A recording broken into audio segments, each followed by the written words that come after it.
The Richmond Times-Dispatch has decided to endorse Marco Rubio. And the reason why this is making news is because this particular publication usually holds off on endorsing anyone until about October, meaning after the primaries. Now, why have they decided to do this? Well, they feel that it is almost like their civic duty to promote Marco Rubio over Trump.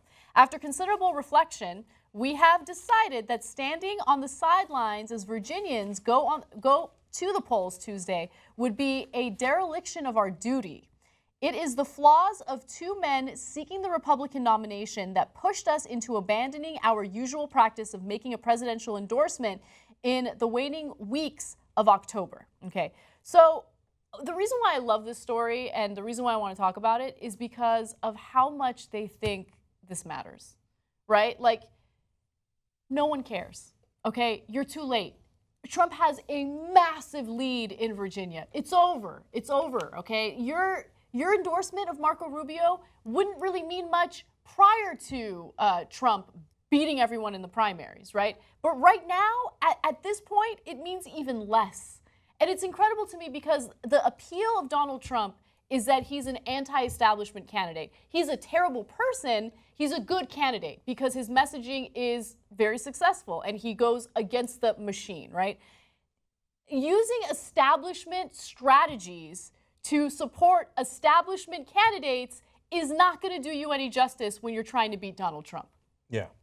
So, first of all, you might be wondering, you know, I hear all the time the media is liberal, but yet all these papers, they keep endorsing, not all of them, but a lot of them endorse Republican candidates. So here it's not that they're endorsing within a primary. Richmond Times-Dispatch in the last two elections supported John McCain over Barack Obama and Mitt Romney over Barack Obama. Okay, you know how Republican and conservative you have to be to support Mitt Romney over Barack Obama? And so, and the reason they do that is because they're owned by very rich people. Okay, when the editorial goes out and who to endorse, they ask the owner. Yeah. Right? And the owner who would like lower taxes and deregulation and all that stuff, all of a sudden not so liberal. Okay. Now, in this case, yes, there's a, you know, an establishment within this newspaper, right? Owner plus producer, editors, yada, yada, who are sitting around swirling their cognac in their, you know, desks that smell of rich mahogany. Okay. Going, I do declare, it appears we have a bit of a problem with Donald Trump and Ted Cruz. I give him credit for also including Ted Cruz in that camp. But Anna's right. Who are you? And these guys are from, like, you know, 40 years ago, and oh yeah, all politics is local. Yeah, it's what the Richmond Times-Dispatch says. It's going to matter a lot. Yeah, maybe in 1765, dude. Nobody reads the Richmond Times-Dispatch. Nobody. I think it's the self-importance that made me laugh at this story because they came out and they're like, "Do you guys understand what we're doing is a big deal?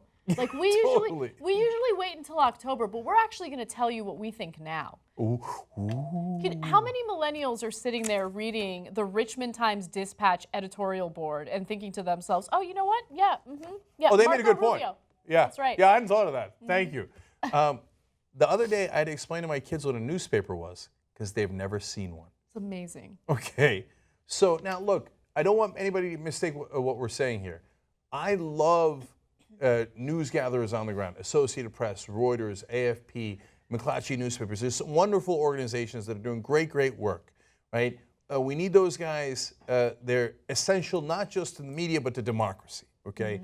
But the self-importance of these newspapers, as evidenced by this and so many of their other actions, is laughable, right?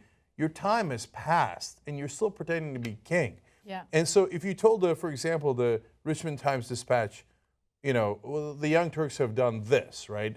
If we did endorsements or anything, they'd be like, oh, an online organization. Have they? Swirl the cognac. I do declare. I do declare. That's very, it's not nearly as important as the Richmond Times-Dispatch. Well, ironically, you've been dispatched and you don't even know it.